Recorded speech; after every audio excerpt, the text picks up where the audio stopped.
Sheila, I guess the thing that's affecting most Canadians, or is it, is that the public sector is on strike. Well, not all of them, mind you. The remote workers are already having a hissy fit.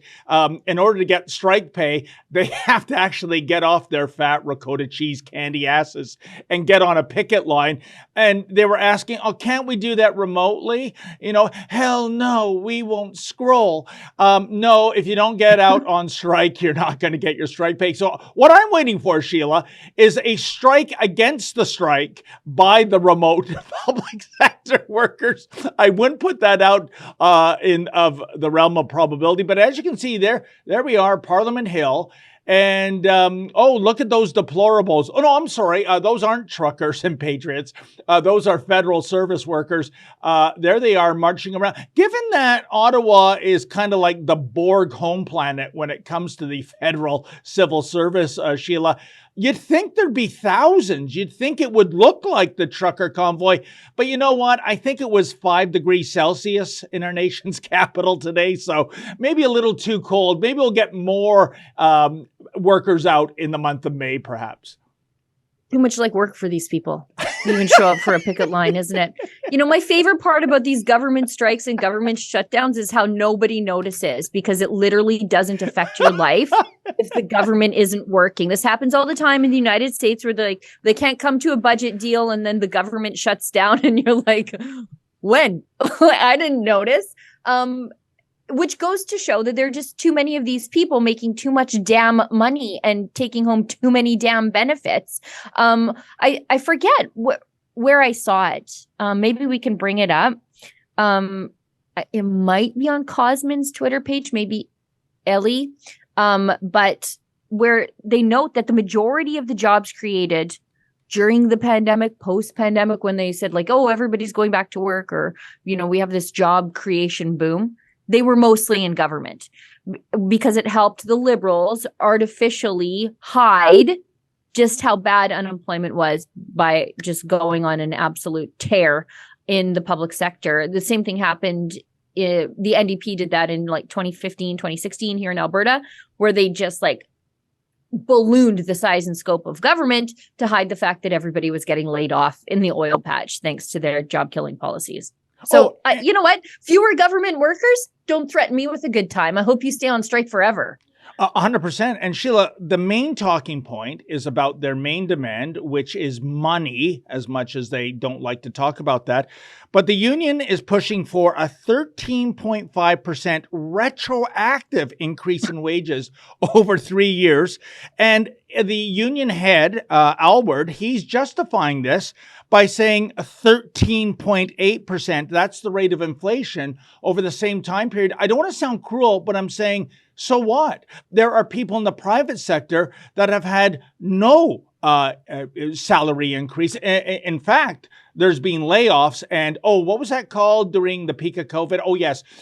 Suspensions without pay for not getting the jab.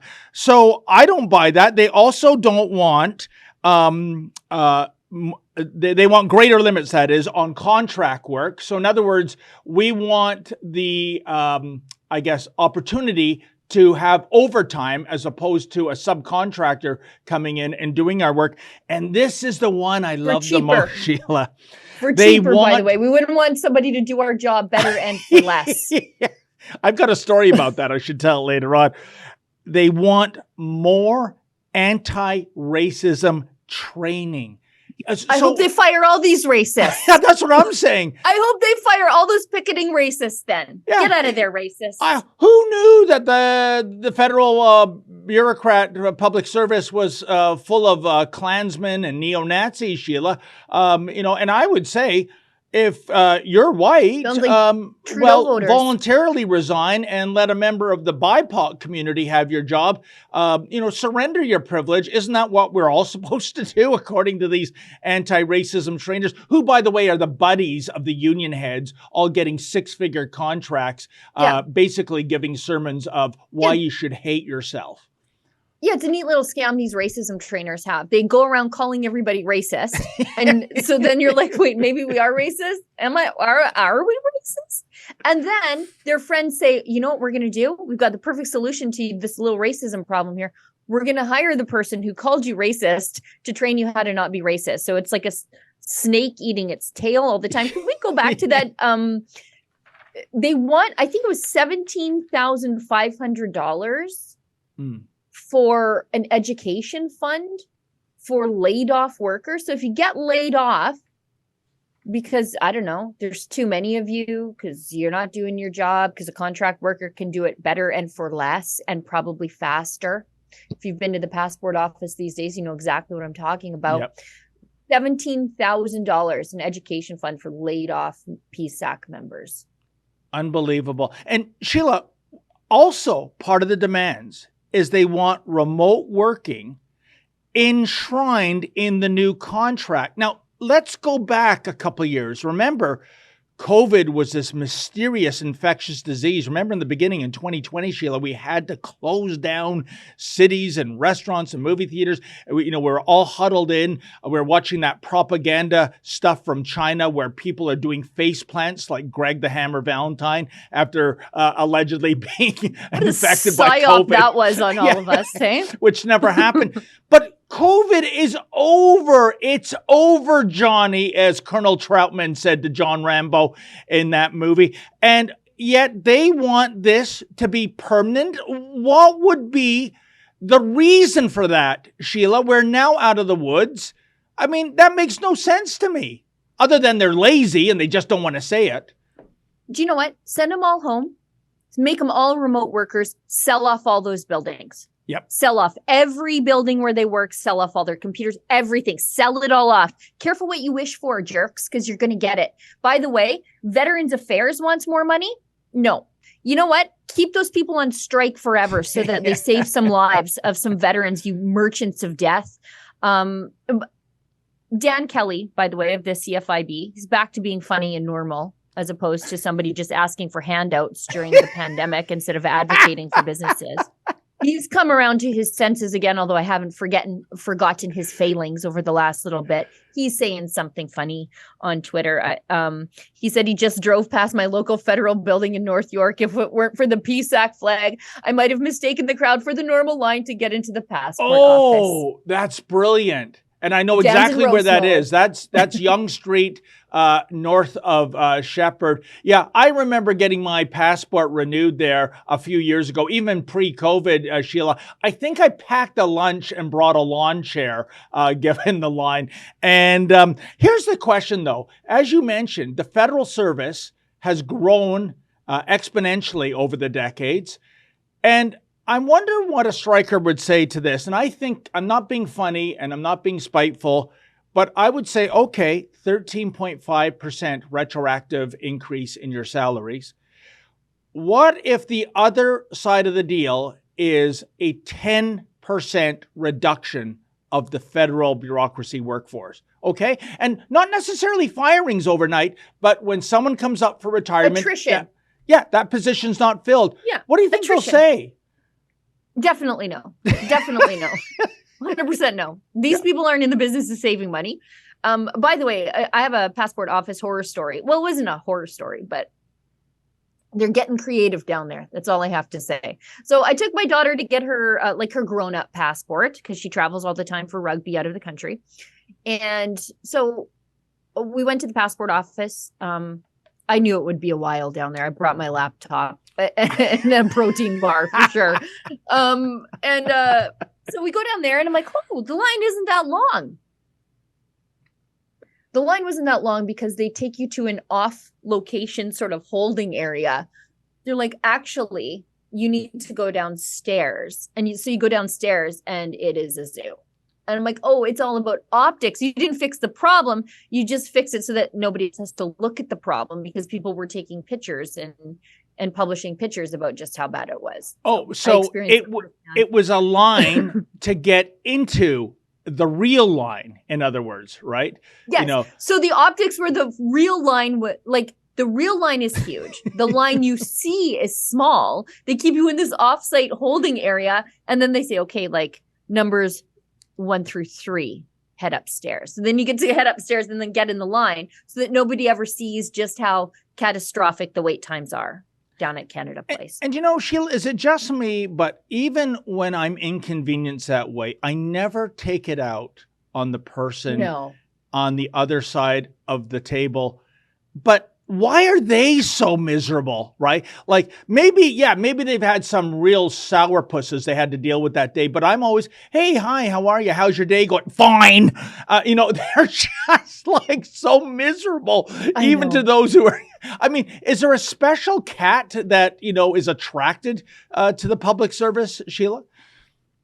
I don't know. I don't know. I try to be nice to them. I try not to take it. I save my ire for the politicians who put everybody in this position. But I don't feel like the government workers are saving their ire for their bosses. They seem to be taking it out on the public a little bit. Not great.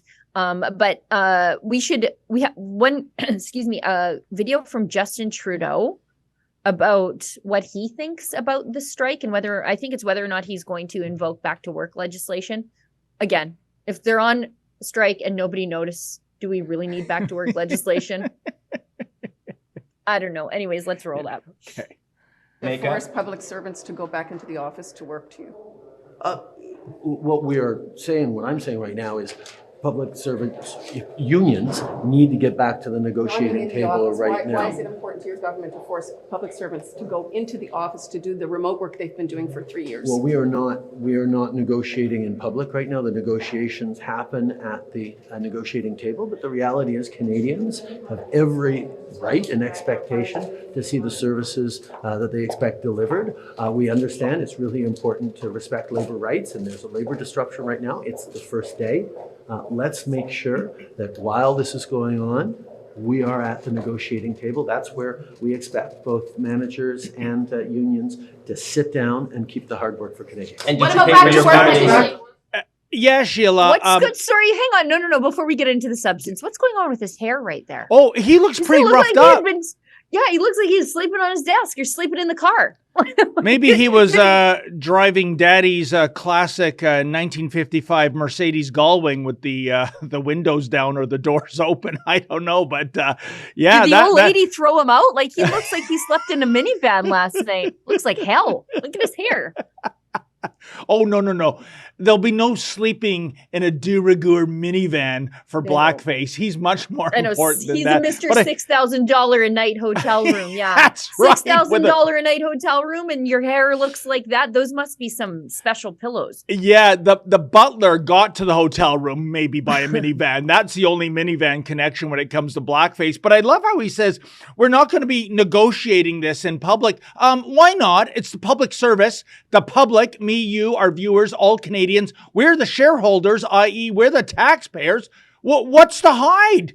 Yes, negotiated in public because we are the ones paying you, the government. Yeah, the public is paying for it. Exactly.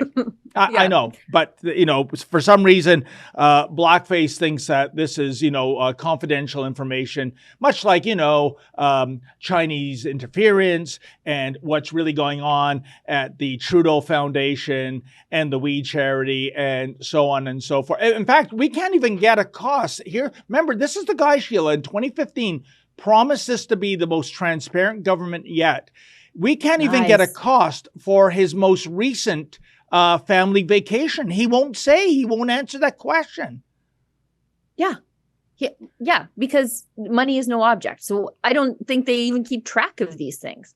Like I know how much it costs for us to go on a modest family weekend away quadding in the middle of nowhere.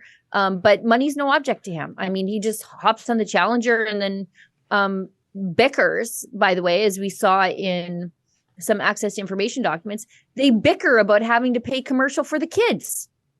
Yeah, unbelievable. Oh, we don't want to pay for the kids. That's a clip from something we call Rebel News Daily. It's our daily live stream hosted by my friend David Menzies, but the show also includes a rotating cast of hosts and special guests, including me. It's a great way for us to talk about the news of the day as the news is happening in an unscripted fashion, and it's an awesome way for you to interact with us as well. We stream every weekday, 1 p.m. Eastern, 11 a.m. Mountain, wherever you find Rebel News. See you there.